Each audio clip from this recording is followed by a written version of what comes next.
O Dr. Daniel Santos, um renomado terapeuta dos sonhos, mergulhava nos recônditos da mente humana. Pacientes, assombrados por pesadelos, lotavam seu consultório mal iluminado em busca de consolo. Dr. Santos, com seu olhar penetrante e postura serena, guiava-os pelo labirinto do subconsciente. Mal sabia ele que uma escuridão espreitava nos limites de sua realidade, esperando para ser libertada. A primeira morte causou arrepios na espinha do Dr. Santos. Um paciente, atormentado por sonhos de ser enterrado vivo, morreu num acidente de construção. Depois veio outra, uma jovem que sonhava em se afogar, encontrada sem vida em sua banheira.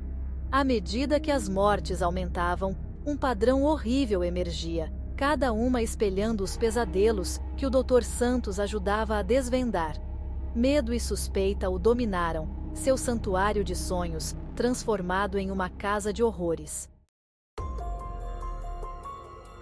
Dr. Santos, assombrado pela culpa e pelo pavor, imergiu nos diários de sonhos de seus pacientes.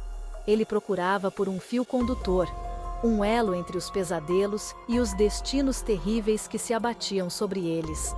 Quanto mais ele mergulhava, mais se convencia de que não eram meras coincidências.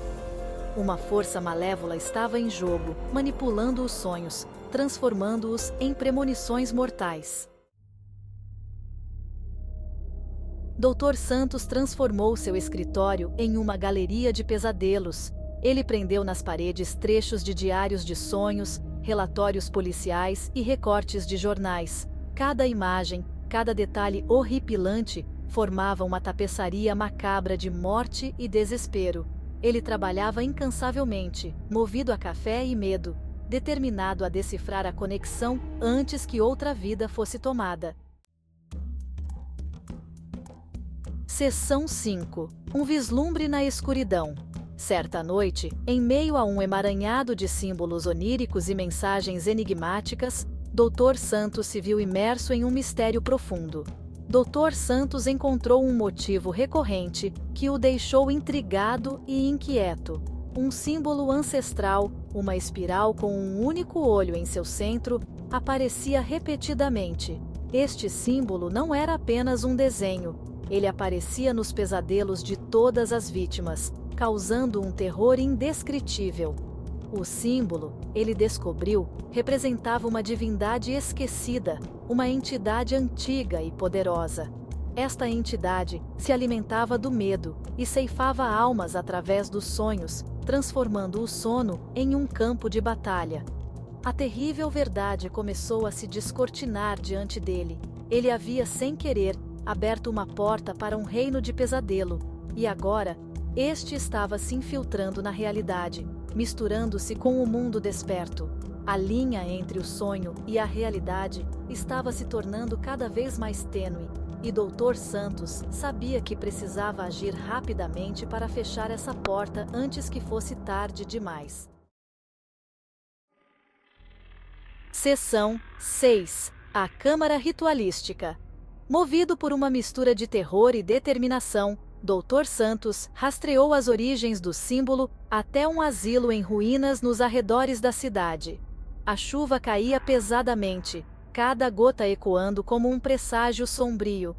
O ar ficou pesado com uma sensação palpável de pavor quando ele entrou, como se o próprio edifício estivesse sussurrando segredos antigos e esquecidos.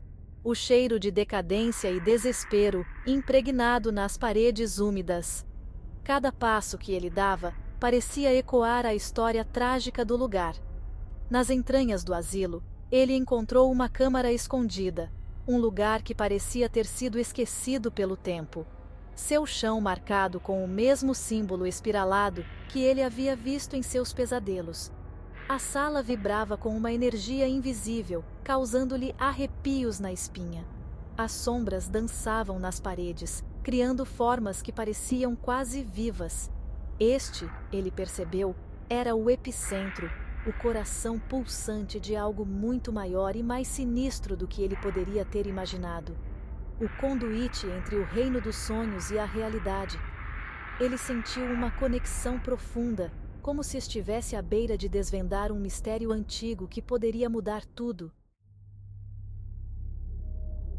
Seção 7.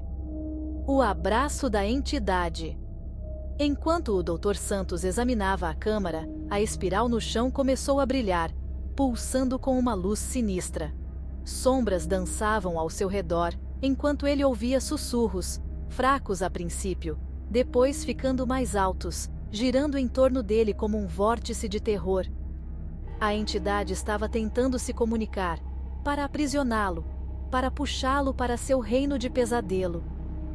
Ele sentiu um frio medo invadir seu coração, a terrível percepção o atingindo. Ele estava muito envolvido. Seção 8. Preso no reino dos pesadelos. O chão cedeu e o Dr. Santos mergulhou no abismo, aterrissando em uma paisagem surreal e imutável. O ar era denso de medo, o céu uma massa rodopiante de escuridão. Ele estava preso no domínio da entidade, um lugar onde os pesadelos tomavam forma tangível.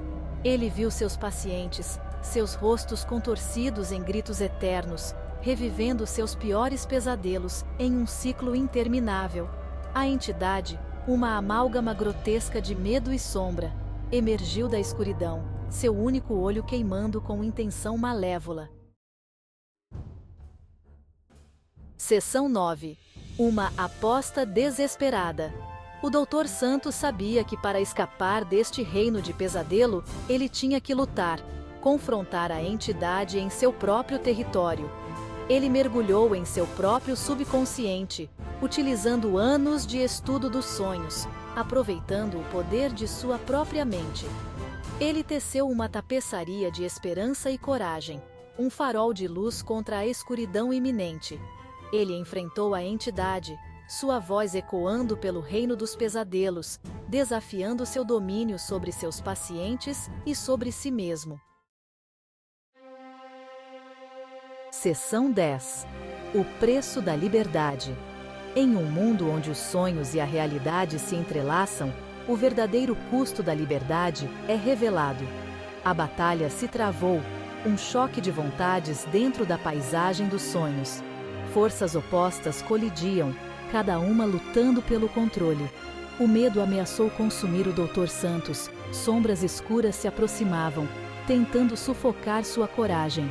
Mas ele se agarrou à lembrança de seus pacientes, aqueles momentos felizes que compartilhara com eles. Seus rostos, alimentando sua determinação. Cada sorriso, cada olhar de gratidão, dava-lhe forças para continuar. Com uma onda de força mental, ele reuniu toda a sua energia interior, criando uma aura brilhante ao seu redor. Ele voltou o poder da entidade contra ela mesma, redirecionando a energia sombria, forçando-a a confrontar o terror acumulado que havia infligido. A entidade recuou, assustada e enfraquecida, sua forma se dissolvendo em um turbilhão de medo e desespero. A escuridão começou a se desintegrar. O reino dos pesadelos se desfez ao seu redor, a paisagem sombria se desintegrando em fragmentos. Enquanto ele era puxado de volta à realidade, Dr. Santos acordou de repente, sentindo-se como se tivesse sido arrancado de um abismo escuro. Seção 11. O medo persistente. O Dr. Santos acordou em seu escritório, a galeria de pesadelos ao seu redor. Ele estava vivo, mas para sempre mudado por sua jornada ao abismo. As mortes haviam parado, mas o medo permanecia, um lembrete constante do véu tênue que separa os sonhos da realidade. Ele fechou seu consultório, incapaz de suportar a ideia de mergulhar na mente humana novamente. O pesadelo havia terminado, mas o Dr. Santos sabia, no fundo, que algumas portas, uma vez abertas, jamais podem ser realmente fechadas.